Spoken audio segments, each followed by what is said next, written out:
Los impuestos que genera la administración pública y la actividad económica fundamentalmente no le dan todavía, de eso hablábamos en principio, a las autoridades. Tenemos un presupuesto de 664.000 millones de pesos en el año 2016 y el gobierno necesita aumentar. Hay un déficit aprobado en el presupuesto de 75.000 millones. Se acaba de informar precisamente la Dirección de Presupuestos que el déficit en los primeros 5 meses fue de 39.000 millones. Más o menos un poquito más de la mitad. Es decir, que parece que el gobierno dice que está cumpliendo con lo del déficit, tomando en cuenta que hemos tenido un proceso electoral. Sí. Ahora bien, ¿cuáles son los renglones en los cuales el gobierno podría acercarse para aumentar los ingresos públicos sin tener que seguir recurriendo al tema del endeudamiento, la colocación de bonos, el Ministerio de Hacienda, el Banco Central, que son los mecanismos que tiene el gobierno? El tema aquí, tengo la impresión que es primero mirar la estructura del gasto público. La estructura del gasto público. Yo creo que por ahí debemos comenzar para luego plantearnos el tema de los ingresos. El tema de la calidad del gasto, entonces. La calidad y el nivel del gasto público. Porque una vez que hagamos esa evaluación, podemos decir, bueno, entonces, ahora sí hemos llegado al punto donde podemos definir cuántos ingresos necesitamos. A quienes plantean esa idea les dicen siempre, bueno, pues ustedes son los representantes del sector privado, quieren que el gobierno se achique, quieren que el gobierno se restrinja en sus inversiones. Esa es la acusación que hacen, que dicen quienes entienden que no, que el gobierno no puede reducir su gasto o racionalizar el gasto. Bueno, vamos a analizarlo un poquito con más detenimiento, a ver qué puede resultar. Es un tema que yo recurrentemente lo he traído al tapete. Sí. Y es que el gobierno entre el año 2012 y el año 2016 incrementó su nómina en casi un 70%.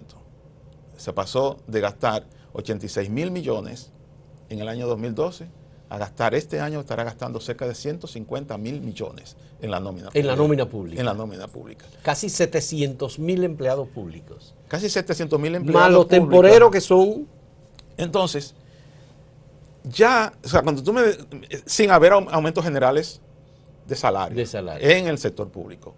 O sea que eso es prácticamente el personal nuevo que ha ingresado a la administración pública. Entonces, si tú me dices a mí que se necesita una reforma para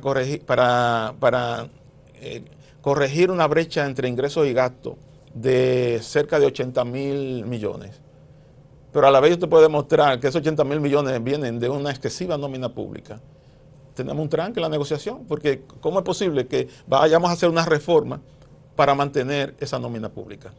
Es decir, sin que se pueda asumir responsablemente un ejercicio de depuración de esa nómina pública, que incluso es más transparente decir, bueno, vamos a llegar a un acuerdo, vamos a reducir 40.000 millones de esa nómina pública y vamos a pasar una parte de ese personal a la asistencia social de las políticas sociales. Claro. Y ya lo sabemos que están dentro de la política social.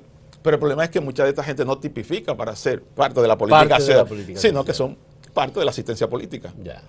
Entonces, hay un proceso aquí detrás de negociación que es muy difícil de hacer. Y eso lo podemos decir en el caso de la nómina pública porque de alguna manera uno puede extraer esa información de la ejecución presupuestaria. Y puede darse cuenta. Ahora, una cosa, eso es nada más hablando del nivel de la inversión. Y del caso de la nómina. No estamos hablando de la tú dices la inversión, tú dices de la inversión pública en términos de obras públicas o ISOE, inversión en construcción de hospitales, etcétera. Sí. Tú analizas y te das cuenta entre cuánto cuesta la construcción de 50.000 metros cuadrados al sector privado y cuánto le cuesta al sector público. Por ejemplo. Exactamente. Entonces ahí viene la otra parte, que pudiera parecer esto un poquito exagerado, pero hay estudios que hablan que analizan lo que es la ineficiencia del gasto público y la corrupción en las economías desarrolladas. Sí. Y ellos calculan que en una economía desarrollada alrededor entre un 3 y un 4% del PIB se va en forma de corrupción e ineficiencia. En una economía desarrollada. En una economía desarrollada. Un 3 o un 4% del PIB. Ajá, del PIB. ¿Y en República Dominicana, que no es desarrollada? Exacto. Nosotros no podemos saber, lo que sí podemos, o sea, no lo podemos calcular aquí, pero lo que sí podemos más o menos razonablemente pensar que nosotros no estamos por debajo de ese nivel. Sino que estamos por encima. Que estamos por encima. Bueno, analicemos lo que está pasando en Brasil para que nos demos cuenta de cuánto es cuánto por encima la podemos estar. Exactamente. Cuánto por encima podemos estar. Y asume un 4% para decir que somos iguales a los países desarrollados del PIB. Bueno, un 4% llegaría casi a los... 120.000 millones al año. Sí, 120.000 millones. Entonces, estoy hablando de ineficiencia y corrupción. Sí. O sea, eso es siendo conservador. Asumiendo que tenemos los mismos niveles de institucionalidad que un país desarrollado. Lo que quiero decir es que hay una parte para hacer un ejercicio serio de mirar el gasto público de manera cuidadosa, rigurosa, pero los políticos, ¿qué te van a decir? Te van a decir que para mantener la gobernabilidad es necesario mantener ese statu quo. Es necesario. Y al mantener ese statu quo, tú lo único que estás limitando las posibilidades del país de desarrollarse. Porque eso implica todo un debilitamiento del orden institucional que hace un daño terrible a la economía. Sí, pero eso es aumentando la presión tributaria para sostener eso. Para sostener eso. Y un caso que también me gusta traer a colación cuando yo oigo a veces un poco la fanfarria del aumento de la presión tributaria, es el caso de Brasil. Brasil tiene la presión tributaria más alta de América Latina, tiene un 37%. 37%. Y está endeudado hasta la coronilla el gobierno. Es decir, esa presión del 37% no evitó que Brasil se endeudara como se endeudó, que acabara prácticamente con los sectores productivos. Brasil ha perdido competitividad internacional, la productividad se ha ido al suelo. Y todos esos pobres que Lula y Dilma sacaron supuestamente de la pobreza, resulta que ahora que en un informe del PNUD sobre el progreso multidimensional, dice que la mayor amenaza es que ya salieron de la pobreza, vuelvan a la pobreza, retornen a la pobreza. Ese es el mayor. E incluso hay más de 30 millones que están en una situación sumamente delicada, muy vulnerable, que probablemente retornen a la... Y esos estudios, tú que lo has leído, Pedro, no señalan que se trata de políticas públicas que tienden a reducir la pobreza, pero que se sustentan en el presupuesto. Por tanto, el gobierno asiste a una persona con un bono gas, bono luz, una tarjeta solidaridad y dice, ya lo he sacado de la pobreza.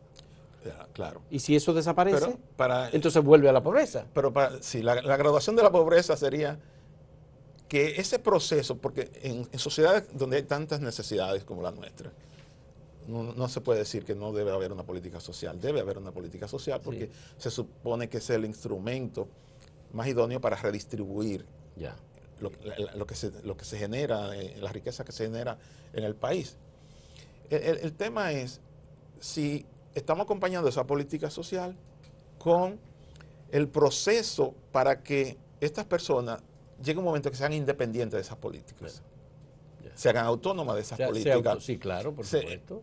Y si eso no pasa, sencillamente se está estableciendo una dependencia, y cuando haya crisis, cuando haya problemas presupuestarios, entonces esas personas pueden volver hacia la pobreza. Que incluso pueden volver a la pobreza no porque le quiten esos recursos, sino porque un proceso inflacionario puede sencillamente... Entonces, podemos decir, Pedro Silverio, podemos decir entonces que una condición para la discusión de un pacto fiscal en República Dominicana, como manda la Ley de Estrategia Nacional de Desarrollo, es, en primer lugar, la racionalidad del gasto y la revisión del gasto público. Totalmente de acuerdo. En un momento retornamos en nuestro último segmento en esta conversación con Pedro Silverio, economista y académico.